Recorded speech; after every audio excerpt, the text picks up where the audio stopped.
Bonjour à tous. Le PCN juridique et financier vous propose cette vidéo pour vous expliquer comment créer un PIC sur le portail Funding and Tender, qui est le portail pour le programme Horizon Europe. Ce code, effectivement, vous sera très utile et même indispensable si vous voulez créer des propositions et ensuite participer à des projets Horizon Europe. Donc PIC, cela veut dire Participation Identification Code. Et on va voir du coup en détail, en live, je vais vous montrer sur le portail donc comment on crée ce fameux code. D'abord, vous rappeler que pour utiliser le portail du participant, vous avez besoin d'un e-login et que ceci vous est expliqué dans une autre vidéo qu'on a fait pour vous, que vous retrouverez sur cette même page. Vous pouvez aussi retrouver l'enregistrement d'un webinaire qu'on a fait en octobre 2021 sur le portail du participant et comment naviguer sur le portail. Je vous invite à aller voir cet enregistrement dans les replays de notre page ressources juridiques et financières. Donc, avec ces éléments-là, vous aurez voilà, toutes les bases pour naviguer sur le portail sur lequel je vais aller tout de suite pour commencer ma démonstration. Donc, quand on est allé sur n'importe quel navigateur, je peux vous le montrer, et qu'on tape portail Horizon Europe, par exemple, on va tomber en première proposition sur Funding and Tender. Vérifiez bien, c'est le ec.europa.eu, donc ec.europa.eu, qui est la page d'accueil officielle donc, du portail qui sert pour les financements européens Horizon Europe. Une fois sur la page d'accueil, donc vous voyez le bandeau qui s'ouvre donc de ce portail, de ce menu. Ce portail est vraiment utile pour gérer vos projets, pour déposer vos propositions. Donc, ça va devenir un outil indispensable pour vous en tant que participant. Donc, pour commencer la démarche de créer un PIC, allez dans l'onglet How to Participate et cliquez sur Participant Register, donc la troisième entrée de ce menu. Là, vous arrivez sur une page. On vous propose d'abord à gauche de rechercher un PIC. Et c'est ce que je vais vous montrer maintenant rapidement. Cela vous permettra de vérifier que votre organisme n'a pas de PIC et ainsi d'éviter les doublons. Et aussi de chercher éventuellement des partenaires, des futurs partenaires, voir s'ils disposent d'un PIC. Ça peut être intéressant pour bien anticiper la préparation de votre proposition.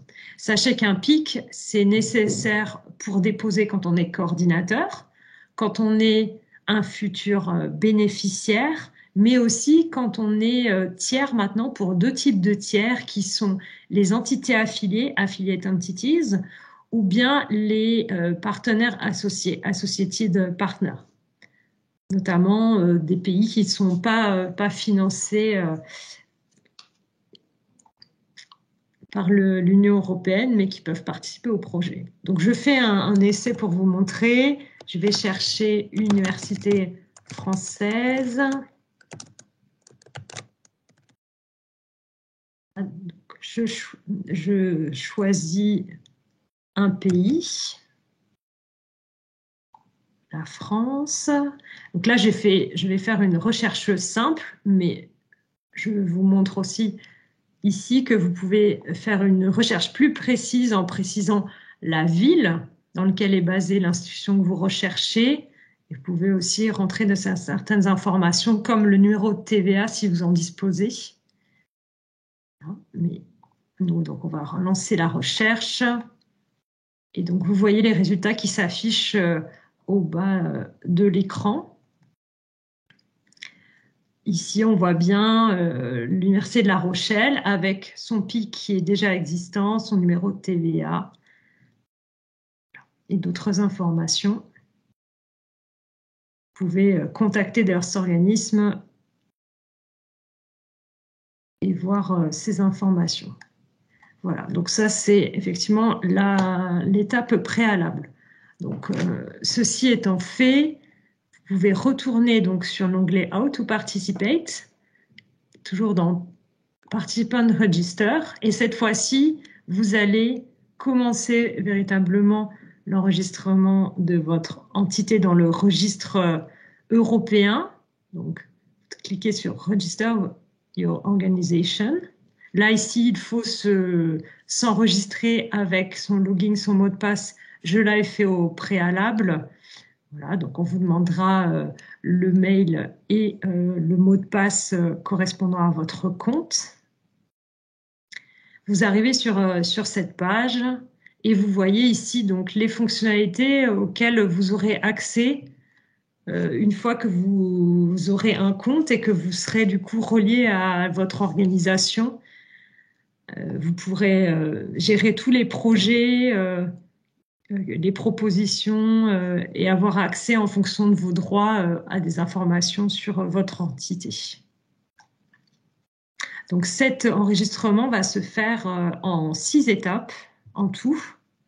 Un petit welcome d'abord. Alors, j'avais déjà fait un essai en avance de phase, mais je ne vais pas l'enregistrer, donc je vais commencer un nouvel enregistrement pour vous le montrer ici. Donc l'étape 1, on commence par rentrer le nom légal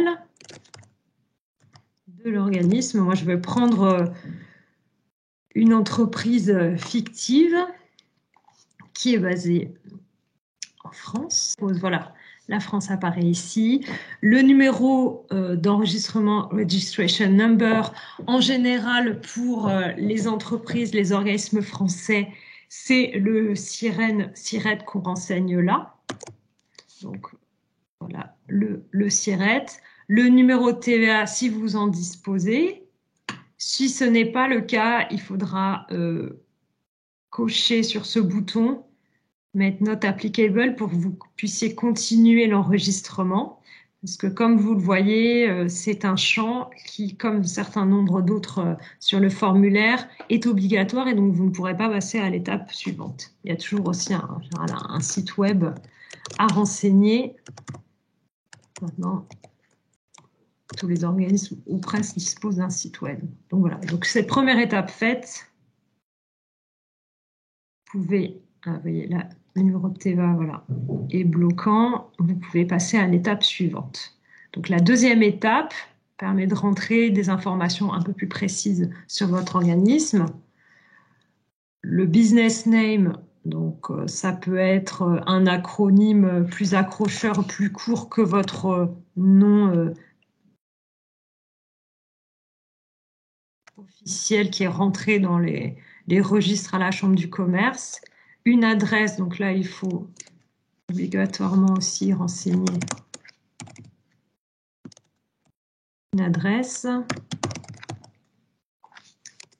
avec les informations habituelles, une rue, un code postal, une boîte postale si vous disposez d'une boîte postale ainsi que d'un CEDEX, la ville, important, vous l'avez vu, ça permet de rechercher ensuite les organismes qui ont un PIC, un numéro de téléphone. Alors là, et d'ailleurs c'est toujours comme ça sur le site Funding and Tender, vous rentrez un plus 33 pour l'indicatif et ensuite le numéro de téléphone que vous voulez renseigner.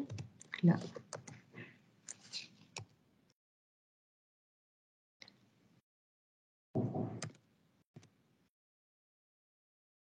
Ici.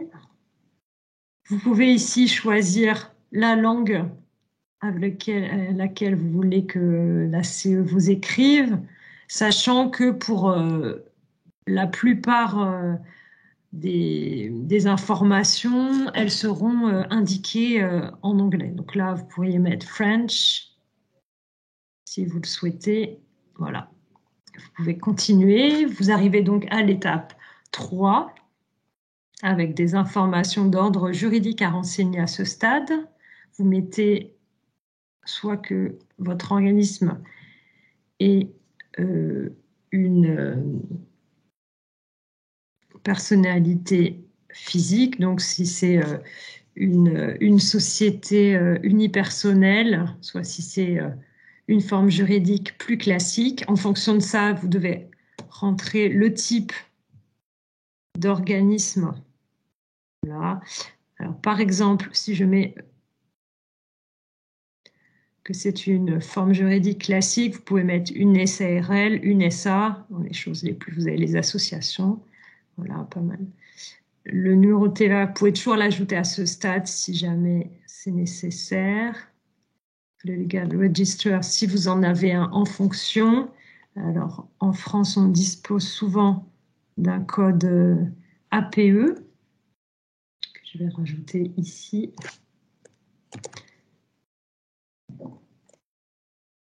Qualifier le type d'activité, la date d'enregistrement, donc au registre du commerce. Là, vous pouvez la taper ou bien utiliser le petit module pour choisir une date dans le calendrier. Voilà. Donc là, il s'agit d'une entité privée, mais vous pourriez choisir une entité publique si votre organisme est public.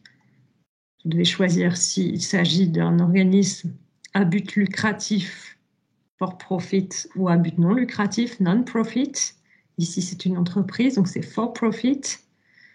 Si vous êtes une PME, selon la définition européenne, vous pouvez cliquer Yes. Et là, on vous renvoie vers le SME Self-Declaration, qui est un guide qui vous permet de déterminer si vous correspondez bien à cette définition européenne des PME. Ne vous inquiétez pas, si vous n'en êtes pas certain à ce stade, vous pourrez toujours le confirmer par ailleurs. Vous pouvez indiquer aussi si vous êtes une organisation internationale, c'est tout à fait spécifique, donc en général la réponse est non. Une organisation de recherche, et enfin si vous êtes ou pas un établissement d'enseignement supérieur, un établissement secondaire d'enseignement. Là, ce n'est pas le cas non plus puisque je crée le compte pour une entreprise. Donc là, vous voyez par défaut dans les utilisateurs le nom que vous avez utilisé. Donc là, c'est mon nom associé à mon compte EU Login avec l'adresse mail qui s'affiche. Mais comme c'est indiqué dans l'encart en orange ici, il est recommandé fortement d'ajouter d'autres utilisateurs qui pourraient accéder à cette demande de PIC. Voilà, donc vous pouvez en ajouter plusieurs, au moins un si c'est nécessaire, en enseignant du coup à chaque fois leur nom, prénom et leur adresse email. Si vous voulez supprimer le champ, c'est toujours possible. Vous allez à l'étape suivante, donc qui est l'étape 5, et en fait qui est simplement une étape de récapitulatif des informations que vous avez déjà remplies dans les étapes 1 à 4 auparavant, avec toujours la possibilité de modifier ces informations et d'y revenir du coup si elles n'étaient pas exactes. Donc là, je suis revenue à la 1, donc forcément, je dois revenir jusqu'au 4. Voilà. Mais vous voyez, chaque champ et chaque rubrique qui ont été précédemment remplies peuvent être vérifiées. Faites-le avec précaution. Là, ici, je vous conseille aussi d'imprimer cet enregistrement. Vous pouvez l'imprimer en PDF, comme ça vous en gardez une trace. Voilà, en cliquant sur ce bouton, vous voyez un aperçu d'impression. Donc voilà, il suffit de cliquer imprimer en PDF ou Adobe si vous avez Adobe. Voilà, donc là, je ne vais pas le faire, mais c'était pour vous montrer. Et donc là, vous pouvez cliquer et faire Submit en cliquant ici. Ce que je ne vais pas faire à ce stade pour pas polluer les bases de données du registre des participants. Donc, je le rappelle, hein, maintenant les PIC sont des numéros qui sont obligatoires pour déposer une proposition de projet Horizon Europe. Une fois que vous aurez fait la procédure que je viens de vous montrer, vous aurez un PIC qui aura le statut de PIC déclaré ou PIC provisoire. Celui-ci est suffisant du coup pour déposer une proposition. Une fois que votre projet sera accepté, si vous ne l'avez pas déjà fait, par contre, il faudra déposer les documents qui vont bien sur la plateforme pour avoir du coup un PIC validé. Ça, c'est important. Ce sera vraiment une étape préalable et nécessaire pour pouvoir ensuite signer le Grant Agreement et devenir bénéficiaire du futur projet via le contrat de financement avec la Commission européenne. Voilà, donc j'espère que cette vidéo vous aura été utile. Merci, au revoir.